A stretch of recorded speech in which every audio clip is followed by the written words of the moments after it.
Welcome to everyone to the Social Service Workforce webinar series, brought to you by the Global Social Service Workforce Alliance through funding by PEPFAR USAID and supported by Capacity Plus. As Chris said, I'm Amy Bess, the coordinator of the Alliance. Today's session is part 2 in a set of webinars looking at the issue of multisectoral collaboration. Today's webinar will explore ways in which collaboration has led to policy changes, a stronger social service system, and better service delivery for vulnerable families. Making such changes often requires social service leaders to apply systems thinking and build relationships within the public, private, and nonprofit sectors that can facilitate cooperation and action to improve the situation of children and families. To illustrate this concept, our two speakers today will share and discuss experiences of planning across ministries and stakeholder groups to develop and implement standards of care for vulnerable children, as well as cultivate leaders in a variety of sectors to drive policy outcomes to improve services for children. We will also leave time for all of you to discuss the system strengthening implications of cross-sectoral collaboration in your work settings. So let me go ahead and introduce today's speakers. Today's session will begin with a presentation by Renald from the Synergos Institute in South Africa. He is a program manager for the Leadership and Innovation Network for Collaboration in the Children's Sector, also known as LINC, and the African Senior Fellows Program. Synergos focuses on addressing global poverty and social injustice through systems change and collaboration. Renald's area of interest extends to youth, women, and children with specific interest in crime and violence prevention, restorative justice, leadership, and partnership development. As Renald is presenting, if any questions come to mind, please feel free to type them into the chat window. We'll track the questions coming in, and then Jim McCaffrey from Capacity Plus will moderate a Q&A question and answer period after the presentation. We will then move on to our second presenter today, Roselyn, who is the Senior Improvement Advisor for Orphans and Vulnerable Children Programs at URC in Kenya. She supports governments and implementers in Kenya to mainstream improvements for children at the point of care. Roselyn is a senior social scientist with 19 years of experience in social development work in Kenya. She has an MA in sociology from the University of Nairobi and a BA in anthropology from Moi University. She has worked as a tutor and an examiner in a national social work training institution in Kenya, as well as supported the institution in developing an in-service training certificate program for social workers. She has also been involved in microfinance and women and gender development programs, and in the health sector, supporting community care programs for families and individuals affected by HIV and AIDS. And again, after she presents, Jim will moderate any questions you have for Roselyn. We'll then have a discussion session where we'll invite you to discuss your programs, ask questions of one another, or to either of the speakers. Then I'll wrap up the session with some closing remarks and invite you to share any announcements you might have. Just as a reminder, feel free to write any questions or comments in the chat window throughout the webinar, and we'll do our best to address those questions following the presentations. Thank you very much, and at this point, I will hand the microphone over to Renald.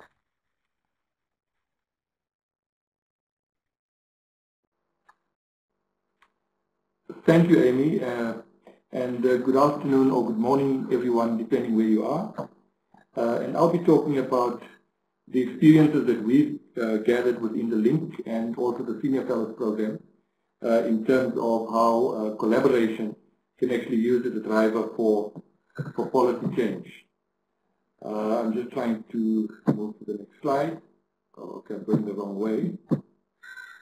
Okay, I thought that opening with this quote that was actually provided to us by Anthony Farr from the Starfish Foundation, who is actually one of the organizations that used to be in the fellowship, is just to give you an indication of the scale of the problem, but more especially how unready we were for what was actually going to come. And I mentioned this in particular in view of the African model of extended families, that one would have probably relied on to take care of such a pandemic.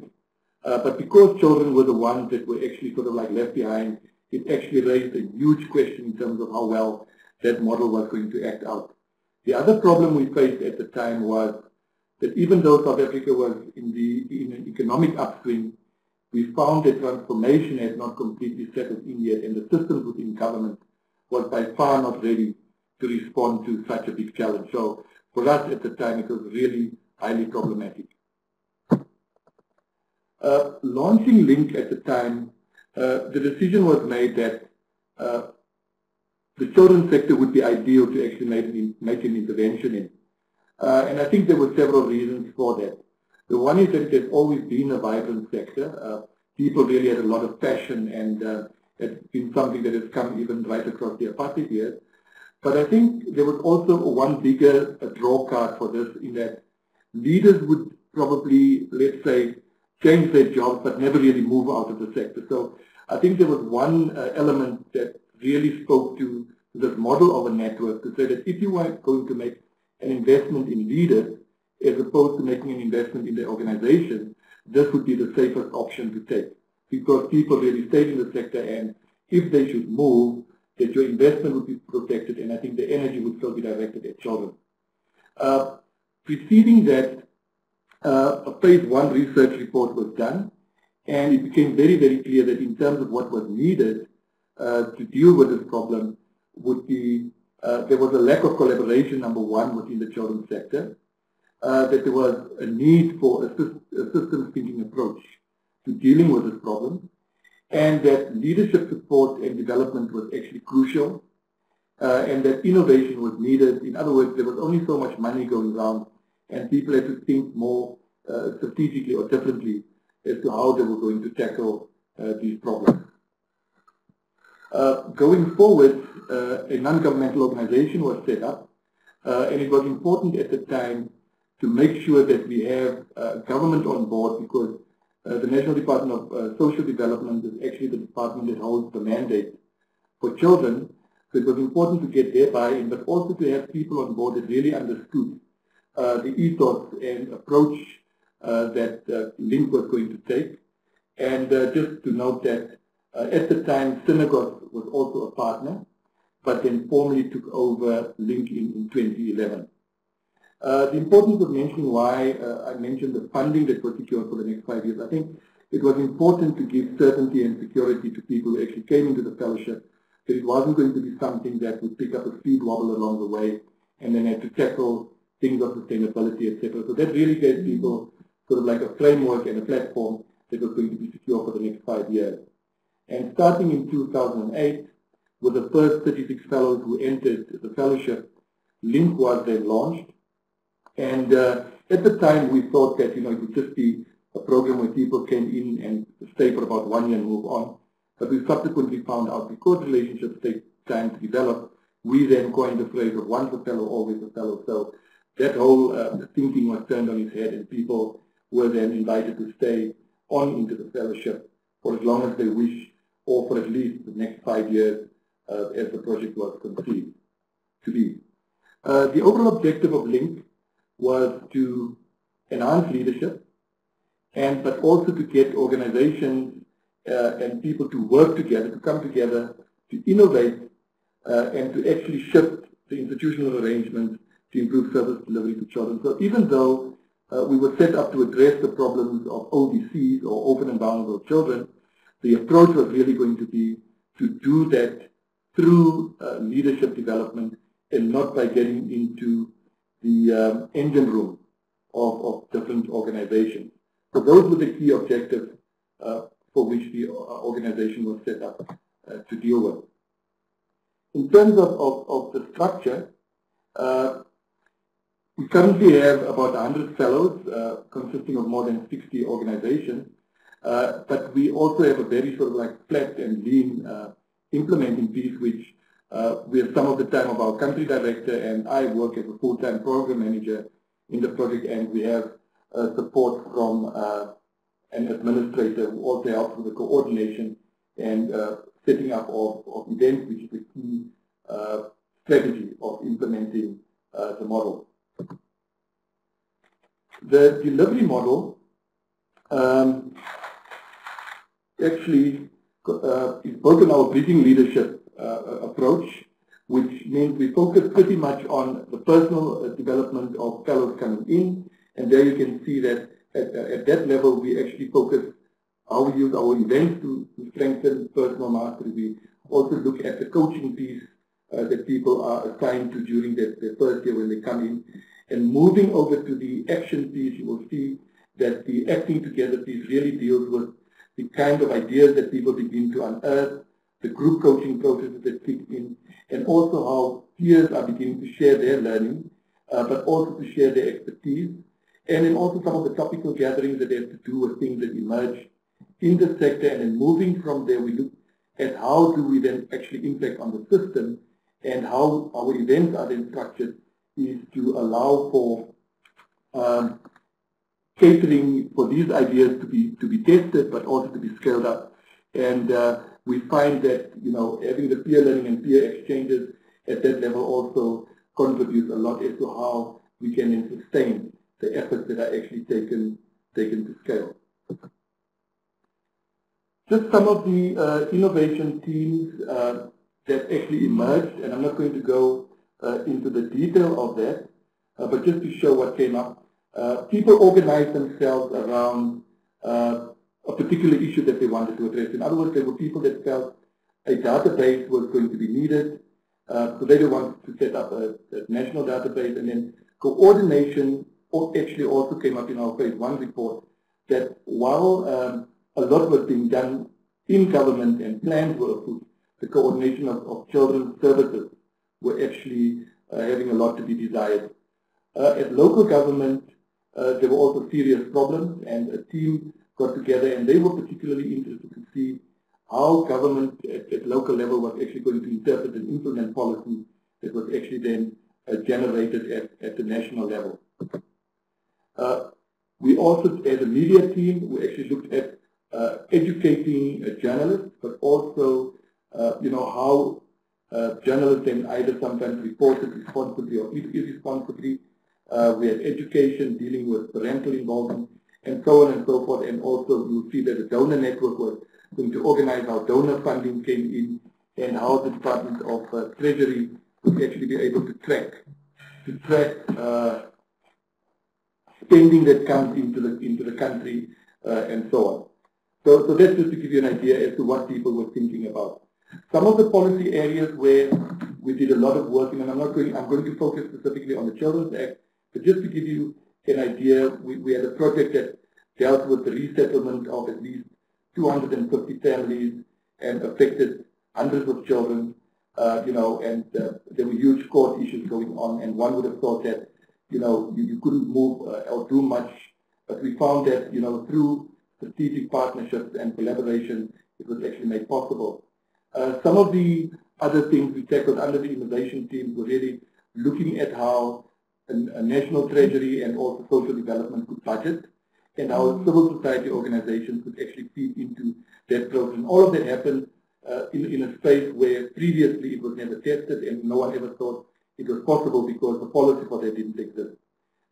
We also looked into how communities could be empowered to access child-aided household grants and other things. So there was a lot of stuff that was actually going on. Going into the Children's Act specifically, and just a bit of background as to why this was done. Flowing out of the apartheid government, there was a Child Care Act in place, but obviously those laws were really not applicable at that time anymore, and politicians took a stab at rewriting the bill, the new bill, and it was really met with a lot of dismay and concern by people in the civil society sector. So it was decided that it needed a completely new overhaul, and therefore it got sent back into the space of civil society, and this process actually started long before LINC was actually formed. However, when LINC was formed, these issues were then brought into LINC, and I think one of the things that I think LINC did successfully was to provide a space where people could come, even though they had opposing and different views, they could actually gather around a common issue and start hammering it out. The second thing it did was because we had buy-in at the top level, it actually attracted some of the best thinkers and brains within the country. So every section of the bill that needed to be debated or developed had expertise within the fellowship, and if they didn't have it, they could recruit it in to make sure that the environment remained healthy and that people were actually able to debate in a safe state and still maintain their individuality. The contributions I think that flowed out of that process is that LINC became a brain trust. High level of expertise was actually made available across the country, and I think the speed at which it operated, and I also think the level at which progress was made, I think was greatly enhanced, even though it took a long time for that to be completed. Apart from that, I think it also produced, which in the view of many experts are seen to be child-friendly laws and processes that really drastically moved away from the old draconian laws that was actually under apartheid.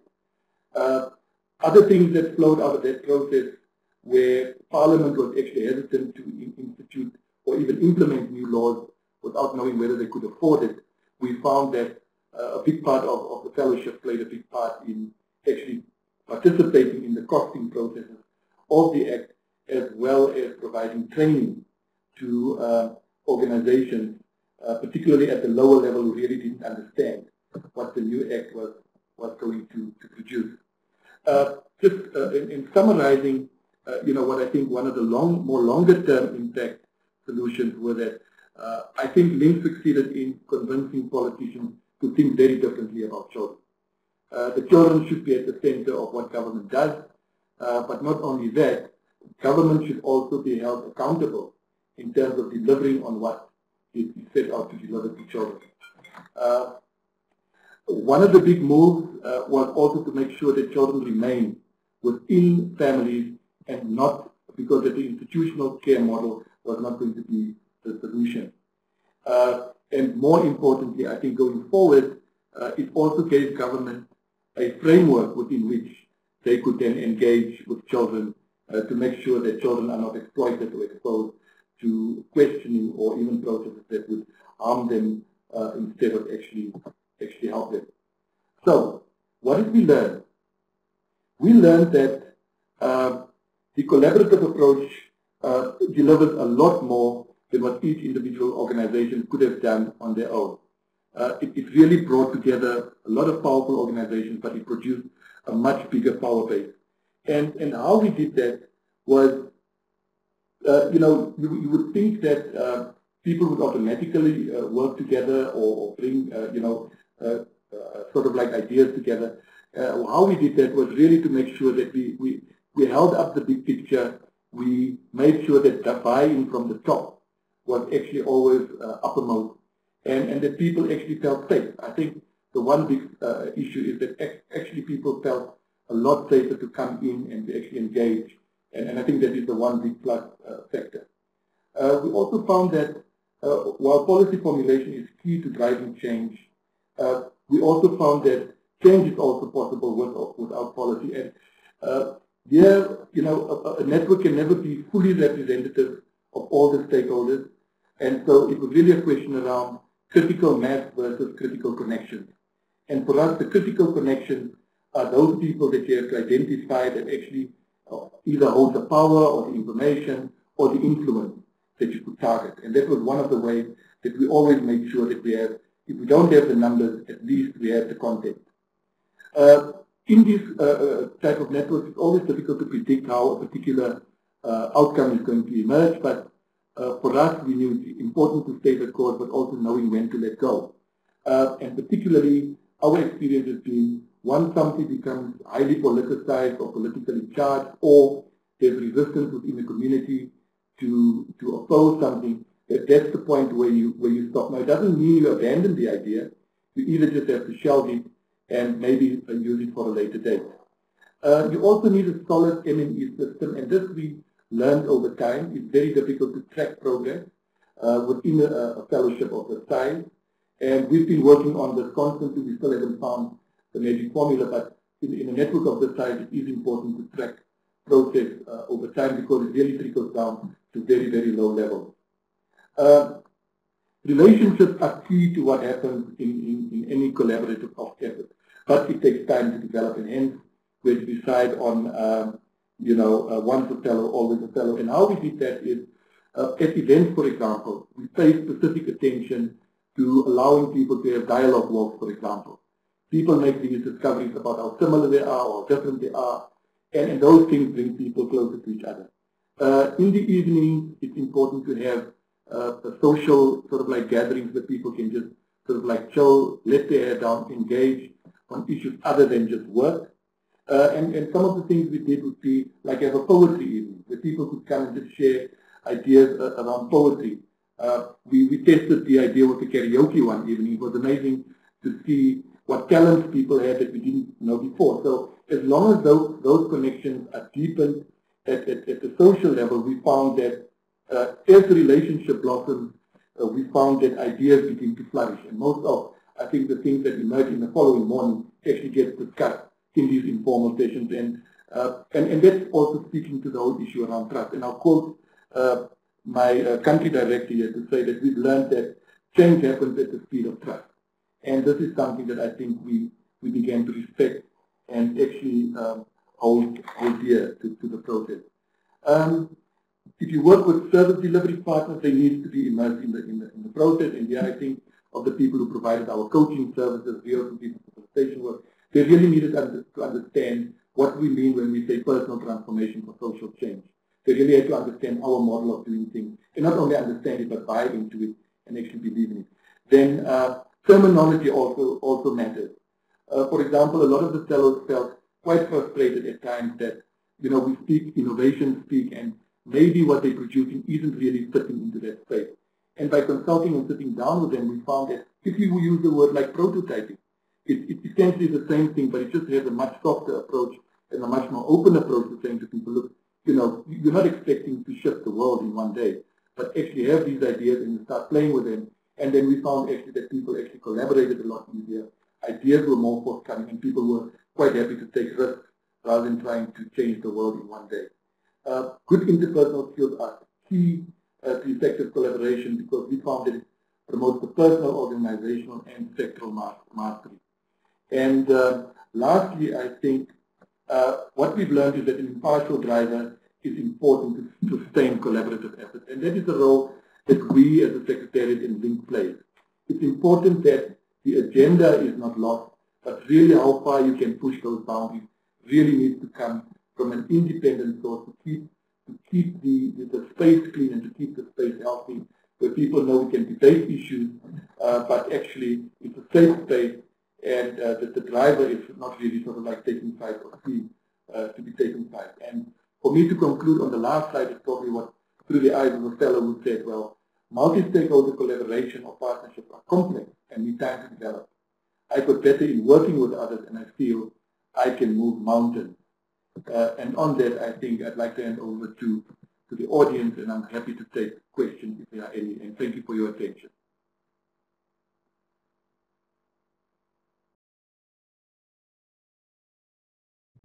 Thank you very much. This is Jim McCaffrey, and that was a very thorough presentation and very helpful, and gives a clear picture of the program and a really good list of extensive lessons learned. So we're now moving into a phase in the webinar where we have about 10 minutes or so to ask questions of Renald and to see what questions are out there. And so we found that the most practical way to do this, and I see there Alex has put some questions up already, is to write your questions in the chat window, and then we can have some time to answer the questions. So if time permits and your microphone works, we might do a couple sort of verbally. So let's start, Renald, with the question. There's actually a couple related questions. When you began the fellowship program, did the Secretariat consult other models in other countries in its development? And if so, which ones might you have consulted? So let's start with that question. Thank you, Alex. The short answer is no, but the person who actually started the fellowship was absolutely very clear in her mind that, you know, the fellowship is really about the fellows, and our roles was pretty much going to be one of holding the process and one of actually holding a neutral space. So those words sort of like were echoed on a daily basis, and we were constantly reminded about what our role was. And often we also got reminded by our partners who would actually come to these events and remind us of what it is that we were meant to be doing. So, but it wasn't really a battle. It was sort of like very strange because, I mean, as it would turn out, I mean, we all have opinions, we all have views, and it's very difficult to hold back, you know, in certain instances. But that is what was expected of us to do, and that is how the model was designed, and we just stayed true to that and trusted the process. So essentially you were looking at and reflecting on your own experiences and trying to design something that would work in the context that you're working in. Absolutely. Yeah, absolutely, but also bearing in mind the dynamics and the history that we were just coming from, you know, just moving from the old government into the new. So all those sensitivities have to be borne in mind. Great. Another question. Obviously, kind of trust is a very important ingredient for the whole program, and you're dealing with lots of different stakeholders at different levels and so on. And so, one question was, you know, what would you say is the important element in this program that has been used to build trust within the groups that you brought together, or is it some combination of a few key activities?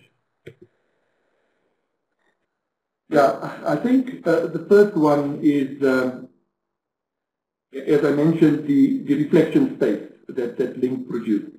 For them to come in and firstly to find themselves, because we invest a lot of time on the personal piece. So the reflection space would be one. The other would be, you know, during the coaching sessions that each fellow was assigned to over a period of 1 year. Each fellow was given 8 months, and part of the personal development plan included, you know, various skill sets that people that have developed, but also to share what is some of the baggage that people carried with them. And we found that a lot of people really struggled.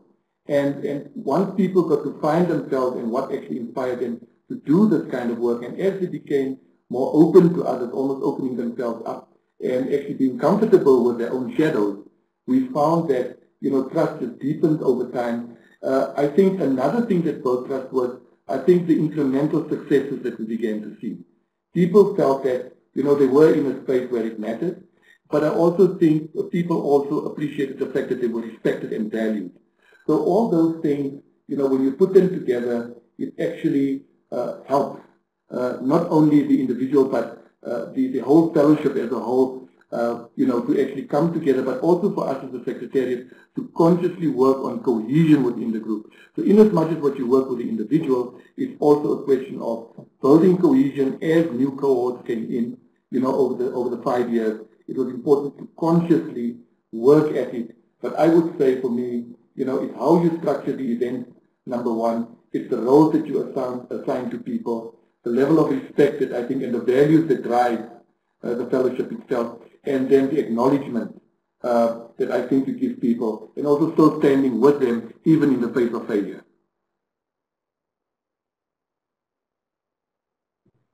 Sounds like a number of elements are there, and you know, obviously trust probably also grows over time, but the elements around clarity of roles and expectations and sticking with both the direction and people over time all play into it. Another question, and keep in mind we are having questions, and any of you who have additional ones, please feel free to write them in. Another question, could you say a little bit more about how the policy areas were selected? Okay, some of it would be because people had a passion. I think it was mostly people self-nominated these. People had passion for example, the education sector would get together and they would then figure out where would be the best place to target a particular intervention. However, as these areas were identified, we also found that over time it became slightly problematic in that when new people came on board, they almost felt that there was nothing else to add. So in as much as what it grew organically, we found that later on we had to say to people, look, you are free to actually, even if there are just two of you, to just pursue a particular project rather than having to pursue a particular long-term theme to follow. So the short answer to that is it grew organically. Some of it was inspired perhaps by, let's say, something that may have set in the department's strategic development plan. But as far as I know, 90% of it just emerged as people were sort of like testing the waters and finding what was critical at the time to develop. It seems then that rather than have a process or that you were trying to get agreement on particular policy areas, that this was driven by where people had passion and then it grew organically, which is a good thing to keep in mind, because sometimes getting groups to agree on policy areas to pursue is something that is valuable to do but takes a lot of time. I had another question myself. In one of the lessons learned, you said it was difficult to predict how a particular action will influence policy or change. You need to stay the course, but know when to let go. Is there a particular example you could? And I looked at that. I think that's a good lesson, but it must be very difficult if you have that passion that you just talked about to let go of a particular policy action that would be influenced. So, do you have an example of where somebody might have been pursuing it and then you decided to let go of it? For example, if I take the instance of the national database team, I mean, they did all the hard work to get everyone to agree that this is indeed what was necessary. They got as far as getting all the ducks in a row. The database itself got to a very advanced stage of development. Consultation around the country started to blossom. I mean, we all sort of like looked forward to this new way of doing things in the country. And then we found, as things sometimes happen within a specific region in the country, that politically there were issues within government. So political, not interference with the process, but political misalignment with what was happening at the time came into question, and we realized, look, here we have to actually make a decision. It was actually sort of like 2 years down the line having done all this work, and we had to say to ourselves, look, what would the value add be to try and push this thing through and actually then sit with something that, actually stand the risk of being a complete failure. And at that point, the question then also was, for us as the Secretariat, was that our decision to make, or do we leave that with the team? And you were quite right, that I think in as much as it's difficult for innovation teams to agree on a particular policy issue, because it was them who identified it and them who actually owned it, it was actually very easy for us to actually convene a session and say, guys, shall we do some introspection? What is at stake here? And I mean, we found that it wasn't just a certain percentage of fellows in the group that felt disheartened by this, but actually everyone. And the idea was to say, look, we think our job was to actually initiate.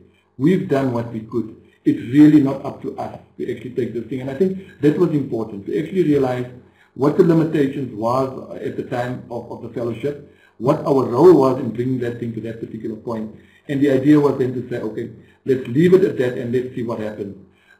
Interestingly, with the elections that came, in the following year, the new government or new officials took over and the views changed. And people were then much more sympathetic and it could then move forward. So that would be an example I could share with you on that. Thank you. And I can imagine how, on one hand, how difficult it is if you've spent 2 years working on something and trying to move it forward, and then realizing it's not going as fast as you would like, how difficult it is to change course. I think for me, what you said that was key was the mechanism of introspection together, where collectively the group could look at it and say, this is not going as well as we wanted, and there is a risk to continue to push and failing. Great. Well, I think what we'll do, it's been about 10 minutes, and we've answered a number of questions, is that we will move on to Roselyn's presentation. We have questions after her presentation, and then we'll have kind of a general period where we can ask questions of either one or both. So let's go ahead and move on to Roselyn, and I think that is it. So why don't you go ahead and take over from here, and thank you very much, Renald. So good evening, everyone. Welcome to my presentation. I'll be sharing the Kenyan experience where we worked with the Ministry of Gender, Children and Social Development to support them in development of minimum quality standards for improvement of overseas programs, which is at planning level, both at planning level and at policy level, and give an experience of the steps that we followed and where we are heading to as a country program. So I work for an organization called University Research Company, URC, and we started working in Kenya in 2009 under a program that was then called USAID Healthcare Improvement Project. And this was as a response to gaps in implementation of community, orphans, and vulnerable children care and support programs.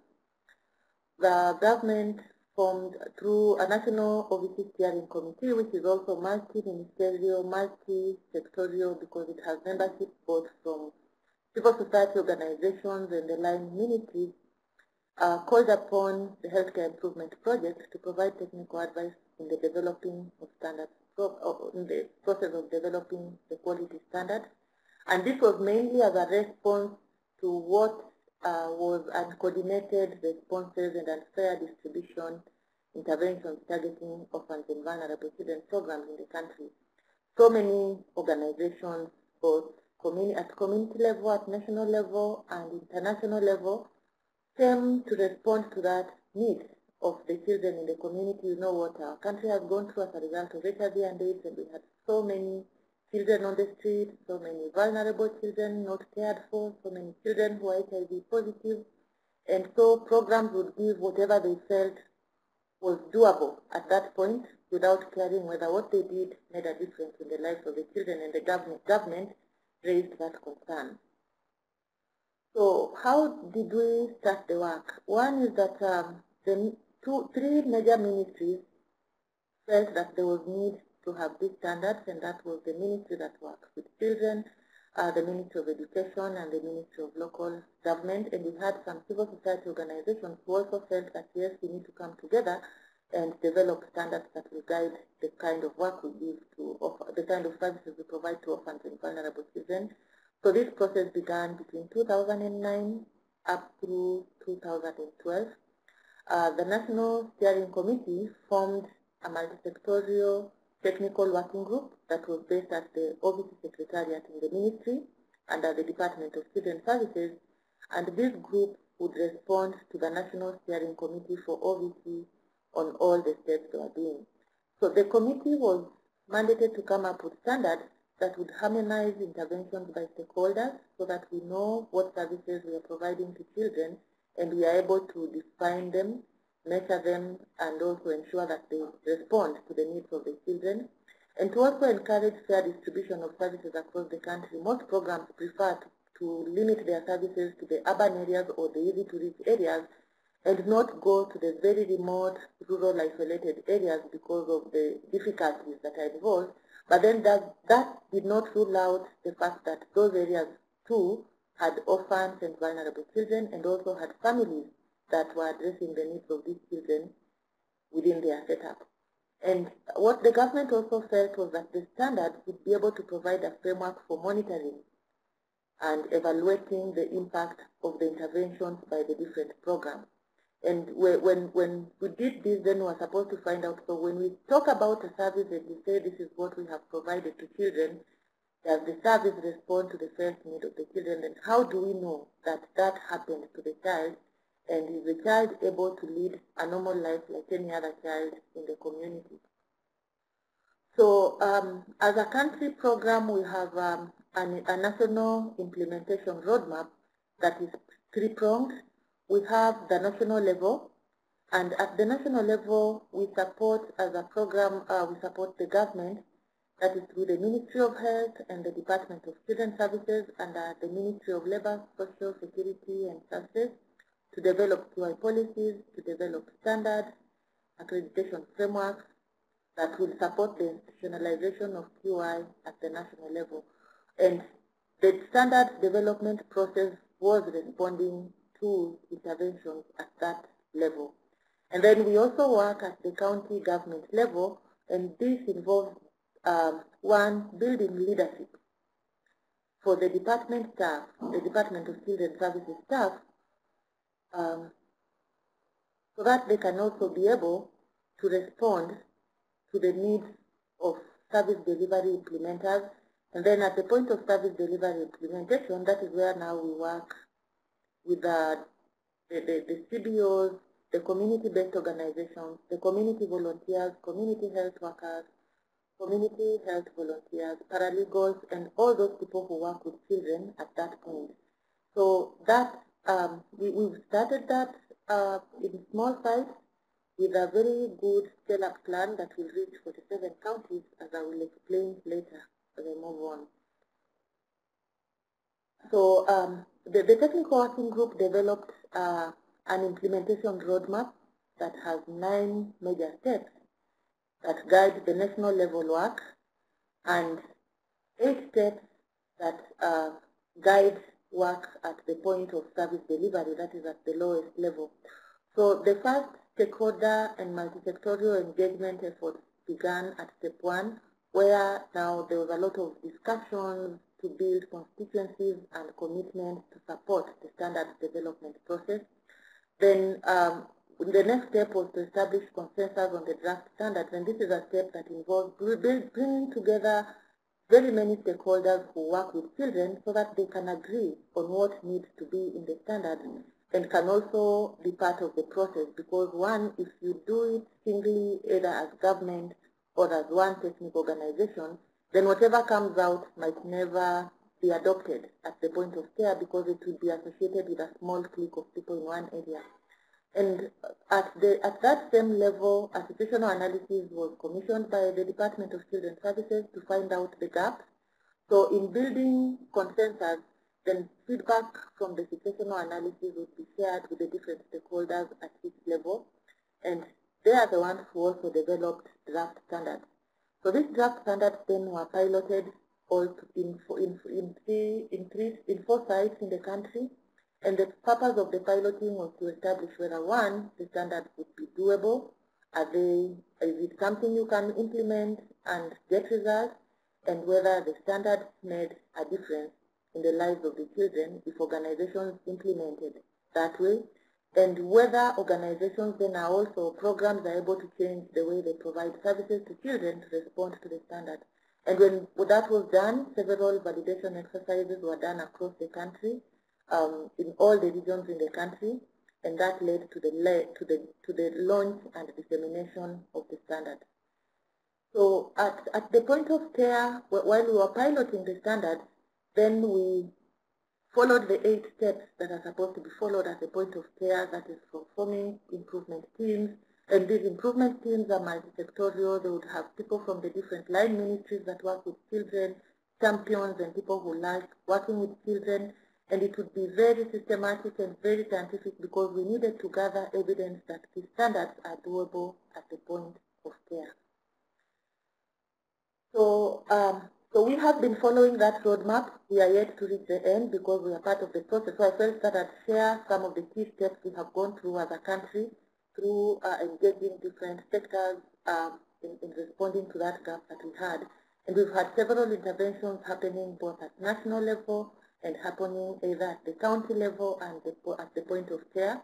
And the table I'm showing just gives a summary of some of the steps we went through. because I've talked about the formation of the technical working group, then the consensus building, the review of the draft standards to identify indicators, and these engaged bringing together monitoring and evaluation experts from the different sectors that work with children, including the Ministry of Health, the Ministry of Education, programs that work with children who are living with HIV and AIDS, children living with disabilities, different technical experts in different areas who work with children. I talked about the piloting, I talked about the validation, I talked about the finalization and the development of a national dissemination strategy and the job aids and then the launch. So at the county level and at the point of care level is where the actual work was happening, and feedback from these areas, from the counties and the point of care, was also consolidated and informed the final document that was developed. So once the standards were formed and launched, then the next step was the institutionalization of the standards in the country. And this is where I want to give experiences on what we've done to build a social welfare workforce, because this then focuses on what happens at the point of care. The very first step was to disseminate the standards to implementers at the point of care, and this we did through the Department of Children's Services that have a structure that is in every location, which is the smallest unit in our governance structure, called the Area Advisory Council for Children. So the Department of Children's Services then were able to disseminate the standards up to the locational Area Advisory Council level and to CBOs that work at that point. And then with that, then a new challenge arose, because the Department of Children's Services then were saying, we do not know who our implementers are, we do not know who our stakeholders are, and it becomes very difficult to reach everyone. Because one thing that has been a major gap in our country is that people who work with children can be registered under very many different ministries and do not necessarily implement their programs through the Department of Children's Services. They'll either register under the Ministry of the Department of Social Welfare. They can also be registered under the departments that deal with HIV and AIDS in the community, different ministries, and so coordination then became a problem. So the technical working group then is working with the ministry again through stakeholders to facilitate the development of a national directory of service providers, a referral tool so that there is effective referral within the ministry and between the ministry and organizations and between organizations at the point of care. And then there was also need to have trainings, and so they need to develop a training module on quality improvement of OVC programs so that even at that lower level, the training can be standardized and done in a uniform way. Then the second part that we have done very, very actively in the country, and mainly through the Department of Children's Services again, and through implementers, is to support the formation and training of multisectoral community improvement teams. And these improvement teams have membership drawn from different people at the community level. I've mentioned the very critical ones that we focus on mainly because these are the frontline workers who interact with the children on a day-to-day basis. And these are community health workers, community health volunteers, volunteer children officers, we have paralegals, and all those are the resource persons who work with the children. And right now in the country, and this is in around 24 counties, we have 344 quality improvement teams that work together on a regular basis to make sure that what is happening to children then is able to make a difference in the lives of children as organizations provide care and support to orphans and vulnerable children.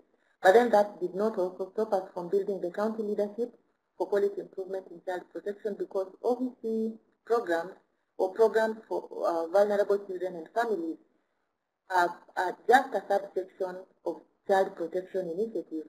And we felt that if the county leadership also are able to understand quality improvement, then they'll be able to support the frontline workers who are directly engaged in providing care and support to the children. So that is an ongoing activity. I do not want to say that we are stopping. So where are we now? Is that I'll start with the information on the left on vulnerable children and families. Is that we have formed 341, that is in partnership with the government and implementers on the ground, 341 multisectoral community quality improvement teams that address gaps in care and support, reaching around over 500,000 children in the country. We've been able to document the case studies, the best practices for scale-up, because scale-up we must, and spread to other counties we must, because Kenya currently has 47 counties, and we've not been able to reach all the counties. But then how you create interest in this is through having evidence that then you can use for advocacy purposes, so that the work is spread and scales up to other areas. And we are supporting the government to develop a national monitoring and evaluation framework for the standard, because there is, of course, the standards do have indicators, but then there needs to be an M&E framework that is linked to the Department of Children's Services M&E framework, so that there's continuous monitoring and evaluation, because it's only then that we can have continuous quality improvement. That work has created demand for additional work, so I'm going to the information on the right on community health, because as a result of the support that we provided to the Department of Children's Services, the Ministry of Health have also asked us to support them in developing quality standards for community health, following the same steps. And how this has happened is that now we are in the process of conducting a situational analysis, and we'll also have a multi-level stakeholder engagement, and move through the same line to ensure that whatever documents that come out can be owned by everybody in the country, irrespective of the geographical areas they come from, or whether they're urban or rural, or whatever level of their health needs or access to healthcare services are. And we also have very specific plans to scale up this work to 47 counties. Like I mentioned, we are not in all the 47 counties.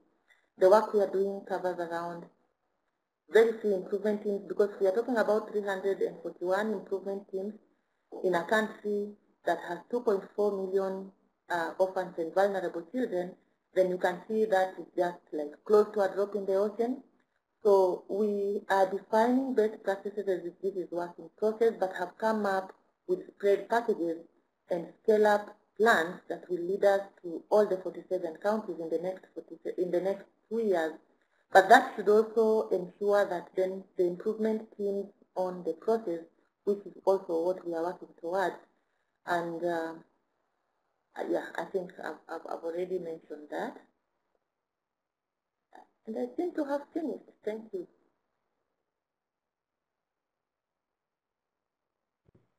Thank you very much, Roselyn. A very interesting and descriptive approach of a program working both nationally and at the local levels. And we have time for 3 different sort of segments of this webinar now. One is questions that you have about Roselyn's presentation, and she will have an opportunity to respond to that for 10 or 15 minutes. And then we'll take a step back, and any questions you have for either of the presenters. And then as part of that, we would like to hear from any of you about similar kind of policy issues that you are working together across sectorial lines. So, and then we'll draw to a close. But let's go back, and as you're thinking about it, to ask and write in the chat box any questions you have for Roselyn. I have 1 or 2 to start with, just to get us started. You have a really good slide early on in there that was key milestones in standards development, and you talked about forming multisectorial QI technical working groups and building standards with 100 stakeholders, and then looking at the national validation of those standards and looking at regional validation. That's on the face of it, that's a quite ambitious undertaking. And so I'm curious as to how you managed to do this, or how this was done in such a way that you could get input and from 100 different people, but not get bogged down in something that took so long that people got discouraged and stopped participating. Because I think there is a kind of a magic balance around involvement and participation and input and getting agreement, and then having it take so long that people then drop out. So I'm curious about what was done to keep things moving and not have it stop. What kept the interest going? One was the leadership from the ministry that works with children. Then it was called the Ministry of Gender, Children and Social Development, but the name has since changed since we had elections in March. So one was the leadership, because the leadership engagement began from the national level, right from the minister, the PS, who chairs the National Steering Committee, and the Secretary of Children's Services and the Director of Children's Services. And I think that is one step that created a very big interest. And two was because as a country, we felt there was a gap. And the implementers felt that they needed government to provide direction, because everybody was doing it their own way. And I think what was evident was that it wasn't making much difference. So there was that leadership from government. And then when the technical working group was formed, it was multisectoral. And when the government offered to work jointly with non-government players, then, you know, they are also able to, the non-government players are also able to use their own private mechanisms to keep people interested. So that's the first, those are the first steps that we use, and it helped. The involvement of the leadership really helped, because then the technical working group would work at the point of care or in the district, then would work directly with the children officers, and the children officers know some of their main stakeholders, so they're the ones who would mobilize the stakeholders and bring them on board. What I forgot to mention was that we also had funding from USAID.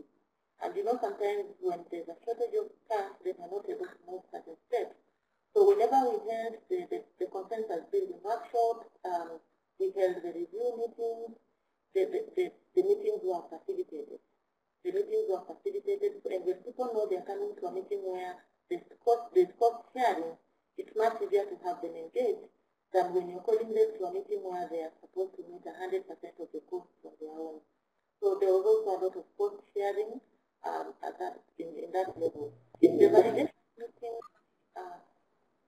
validation meetings were very interesting in that we managed to have them in the county, and what would happen then was that the children officers, through their national office, would mobilize the program and would have the partners who are piloting the standards, presenting their results, their challenges to this team that has come to validate. And remember, Kenya is a very diverse, culturally defined country, so you'd have people look through the draft standards through their region-specific lenses and agree to build consensus on what should be in them. And that was also very, very successful. What I wanted to mention is that when we're doing the county level validation, we're actually able to reach more than 500 people. So not only 100, we're able to reach more than 500 people who drove the process.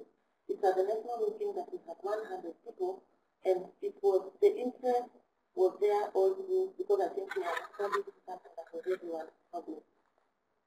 I hope I've answered your question. Yes, in fact, you expanded on it when you were talking just at the end, where you got more than 500 people involved in one way in terms of the validation process. So you obviously started with leadership as being very important in terms of the leadership at the top and on down supporting the process, and that when you had key meetings that they were facilitated, and that might have contributed to it. Let me just build off that with another question. What were the any particular challenges in doing this that you think are important for people to know about? The first challenge is that we're starting to do the work. We thought it's something that would finish in 12 months. And you can see that took us to 2009, 2012, because we had our standards launched 2012 July. It took us much longer because then we realized if it's supposed to be a government document, then everybody needs to be brought on board. And so that was the first challenge, that when we were agreeing on the milestones, we were so clear that we should be done in 1 year. It was never done in 1 year. It took much longer than 1 year. One other thing that came out as a major challenge was now, immediately after we had piloted the standard and were validating, people wanted the document translated into Kiswahili. Kiswahili is our national language, translated into Kiswahili, and that is not something we had anticipated in the beginning. So the translation is now something that we are working on, and those are some of the drawbacks that we are working on. Because we thought, okay, we'll come up with the standards. Once it's launched, then it will be easy to have everybody working using the standards that they implement. I think, to me, those have been the major challenges. And the other, which I think can be addressed with time, is that we came up with a beautiful, as a country, a beautiful dissemination strategy, and a beautiful dissemination strategy that was supposed to roll out the work much faster than we thought it would happen. But then that too has been happening, but at a very slow pace, because one is that when you start the dissemination work, then people want a version that is in a language that can easily be understood in all parts of the country. That's the Kiswahili language I talked about. So the most recent, which is not a very serious challenge, is that now we have a new constitution. Then we had a different ministry. We have a new ministry with a different name, and we have a new governance structure. And so meaning that now again, new engagement needs to be done in line with the new governance structure, because we have the national government and then we have the county government. So it seems like fresh disseminations have again to be done to the political wing of the county government, because they are new players in the field, so that the counties can also own it. And county governments are the ones who are now responsible for point of service delivery intervention. So meaning that if we are not quick, and when I'm talking about it, I'm talking about the technical working group, quick in engaging them,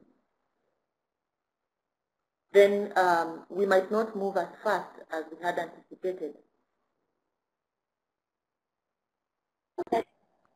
Okay, so a series of some challenges, and as you were finishing, I was thinking about the fact that this process does take time, and that you said, I guess, gave a couple of different examples where it's kind of leading the program to do this, and people who were in that position may have had expectations that the process actually goes faster than it really does, especially when you're trying to involve different people at different levels.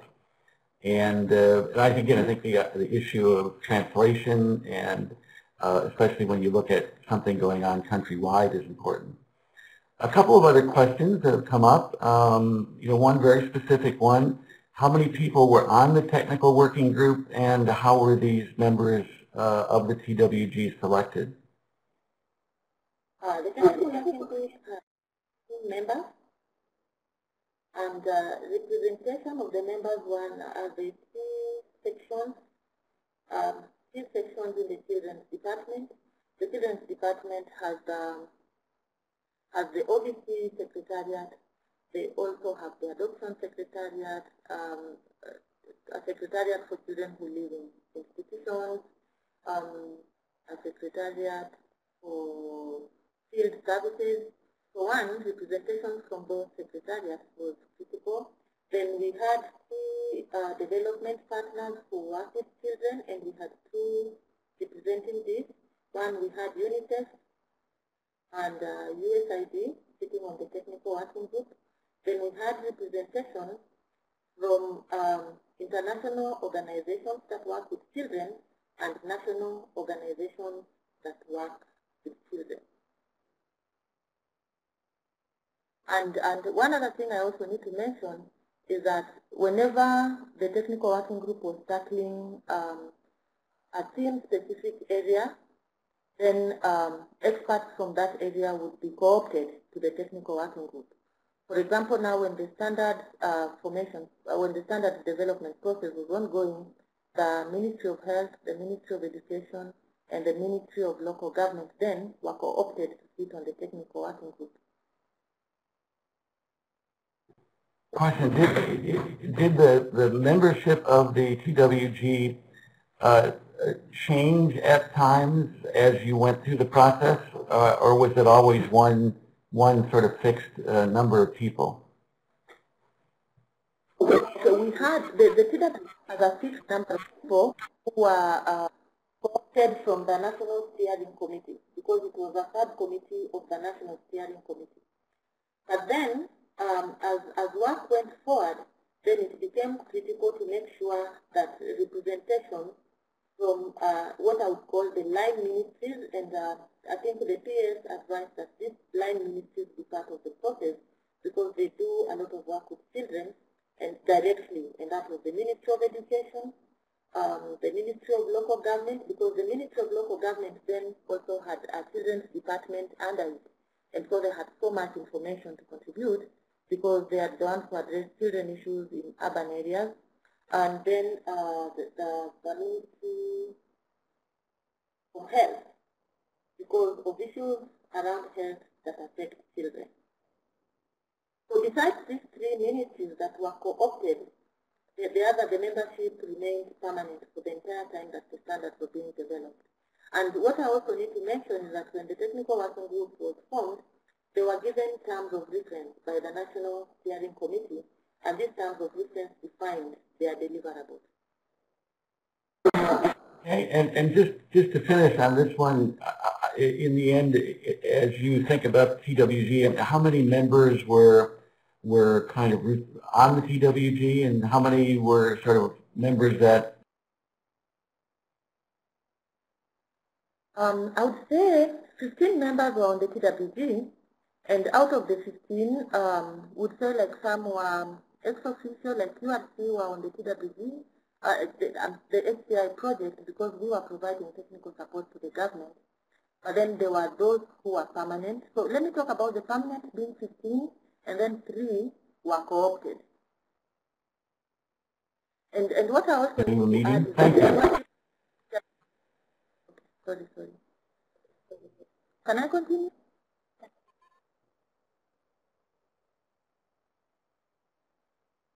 I missed that last part. Yeah, I was saying that one, considering who was involved in the formation of the technical working group, remember the technical working group was formed by the National Steering Committee, so obviously this is a multisectoral body that is chaired by the permanent secretary in the ministry. So their membership was defined, that membership of 15 was defined and more or less permanent. And when 3 other members were co-opted, it also came with a recommendation. I mean, it happened as a result of recommendation from the PS through the National Steering Committee.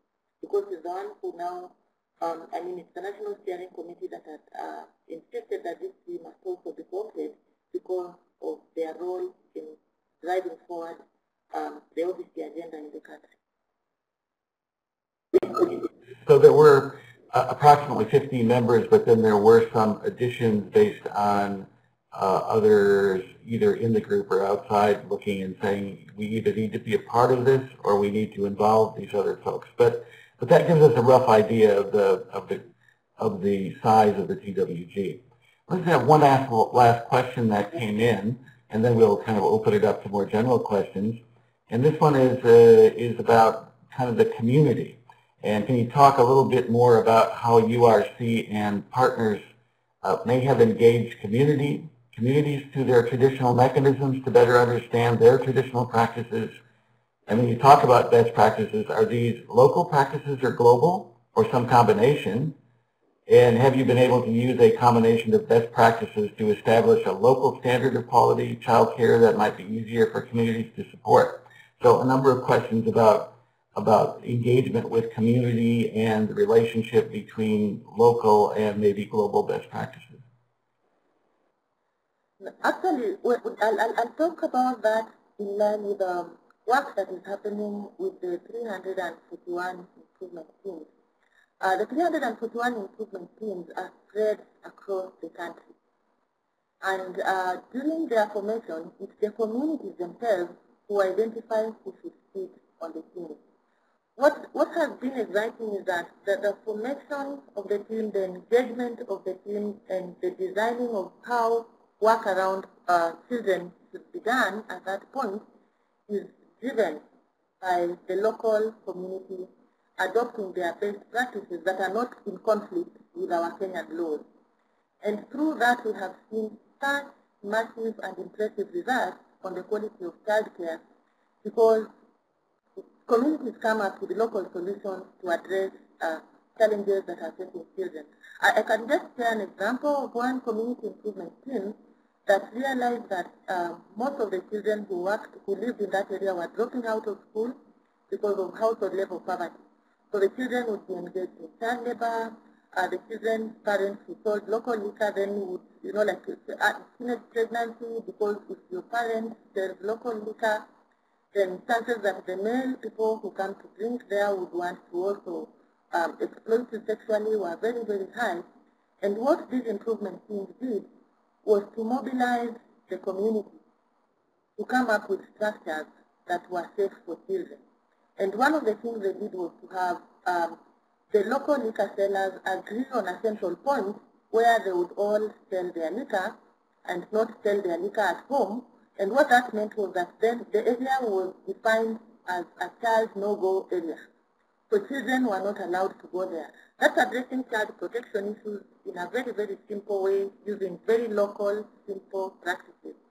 So what has happened in that community is that no child is allowed to move near any drinking area, and that the drinking areas have been zoned, and it's only adults who go there, and the community self-monitors itself so that if any parent lets their children get there, then it's the community that deals with the parent. So some of those local solutions that we are documenting are actually the best practices I'm talking about are mostly local, based on mostly local, though certain practices could be global, but they're meant to be local. Another example I would want to give is that there's one community where they're trying to address issues about children not completing their immunization. And what the community did was to come up with a default accessing mechanism for children, any child who was supposed to access immunization. And they formed groups of caregivers called 5 households. In Kiswahili is called Watano Initiative. And if the caregivers are organized into 5 households, then it was upon the 5 to make sure that a child accesses all the services that they're supposed to access, especially with immunization, and they would look at each other's immunization, each child's immunization card, and report now to the improvement teams at the community level. Those are very beautiful practices that are very innovative, defined by the community, and we feel can be scaled up in other parts of the country. Thank you, Roselyn, for answering that question, which is a key one and very interesting one. And so it seems that you're focusing more on extracting and acknowledging and building on positive best practices at the local level. So let me take a step back here and then just open it up for 10 minutes or so around, do you have any overall questions about the 2 presentations, or one that might be directed to one or the other that may have some implications? Actually, let me go back and keep it here for a second. One question is about monitoring and evaluation, and I came up more in response to Renald's presentation, and it was, could you say, if what you have done in the way of capturing the key success factors. Did you have use an M&E system? Did you have an approach to M&E? Or, what could you say a bit more about how you captured those key success factors?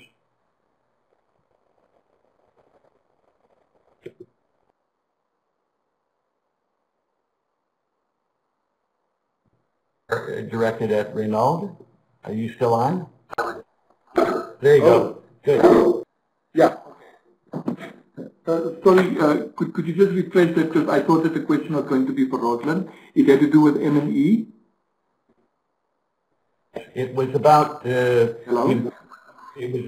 importance of having a solid M&E system to capture and measure key success factors. And could you say a bit more about that? Yeah. I think at the level and the size of the fellowship, I think starting out it was easier when it was smaller, because you have these, personal interaction with fellows. But once the group grows into a number like we have currently at 100, you find it's not that easy to keep tabs on the developments as they transpire.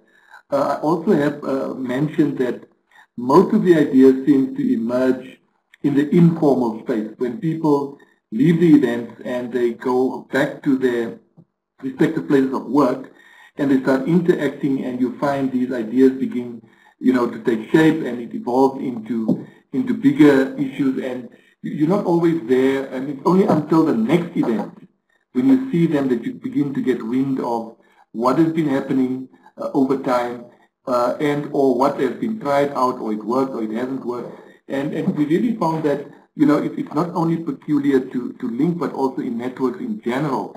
And we really did our best to try and create the necessary tools that people can actually engage in, but we still haven't perfected it. But yes, it is actually a big constraint, because there's so much going on. And I think what is for us of more importance is actually the things that don't work that well, so that you also know what to leave behind. Because, the successful things you'll always get to hear about, but it's also those lessons about the things that didn't work that well that I think one needs to know of, and also things that you could actually share. Because I think the strength of collaboration is really, so much about what people say amongst, but also what you share with others in other networks, and then, you sort of like expand it. So an M&E framework is really crucial to the success of a collaborative effort, because you can measure, and you can also then see where you go wrong and use it as a compass for future guidance. Looking both at using an M&E system and indicators to identify success measures, but also where you've gone wrong, and then that can lead to discussion of how to correct this. Okay. Absolutely. I have, I've got another question for Renald and for Roselyn, but I just wanted to go to this slide too. And if any of you are out there and you've had similar kinds of policy and planning levels in your countries, you might note successes and challenges in the box as we go ahead with this last question. But the last question is Renald and Roselyn, and I'll start with Roselyn and go to Renald this time. If you were giving somebody advice who was going to enter into an effort, multi-sectoral effort, a program to get people together to address a critical issue, if you were going to give them a piece of advice, an important piece of advice, what would that piece of advice be? And we'll start with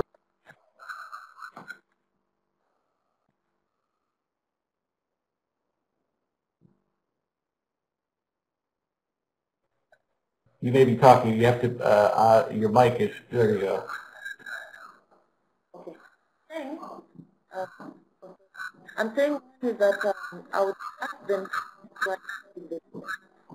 talking about national leadership at the government level from the onset, so that they are part of the process. Because the moment you leave them out, then you can't move. You can't make any steps. And once that is done, then it's easy to bring the other stakeholders on board. But if you come, because we cannot say that Kenya as a country, had implementers not using any guidelines. We had implementers who are using their international, their global guidelines, or maybe their national guidelines or standards as they provided services to orphans and vulnerable children. But then when you want to use that standard document anywhere and it has a logo of an international organization or a national organization, then branding begins at that point. But if it is one that has a national government of Kenya logo or whichever government, then it's adopted more easily because everybody knows that this is ours and it's about us. It does not belong to so-and-so and does not belong to such and such an organization. That would be the first advice I would give. And two, even if you developed a roadmap, don't have it cast in stone because certain dynamics will arise along the way that will influence the pace at which you'll be able to get to the end. And these dynamics sometimes you might not have control over because we are operating in a cultural and political systems, and some of these dynamics are politically driven. I would give those two advice. Yeah. Okay. Terrific. Thank you. So it's making government part of the process from the beginning, if it's a national effort, and having a roadmap, but not being but being a bit flexible about it to adjust given the dynamics that you run into. Okay, Renald. Thank you. Yeah, what I would like to add, is really around be as inclusive as possible. And for me, I think often we shy away from the realities because there might be partners or strategic partners that need to be part of it that we try to avoid because we don't want to deal with the contentious issues. So the part of the first piece of advice I would give people getting together, make sure that you've got all the critical people around the table, but have the important conversations first. In other words, what are the agendas that we all bring into the meeting space? Some of it might be funder-driven, others could be that there are other aspirations that people have, and more importantly, to deal with those issues. Because if you don't, you could find yourself actually way down the line confronting very, very serious issues. I would just quickly share that from a South African perspective, we had in the fellowship never anticipated that a thing like race would, 10 years into democracy, still be an issue. And the assumption we made was that people will just get on with each other, and only to find that race was still a big issue. Even though people were clear about the mandate, we were here to deal with orphan and vulnerable children, and until we engaged with those issues, getting on board a third party to come and intervene and deal with those issues, we were really going to go nowhere. So really include everyone, deal with the difficult issues, and then even if it means getting external help, do so. Okay, terrific.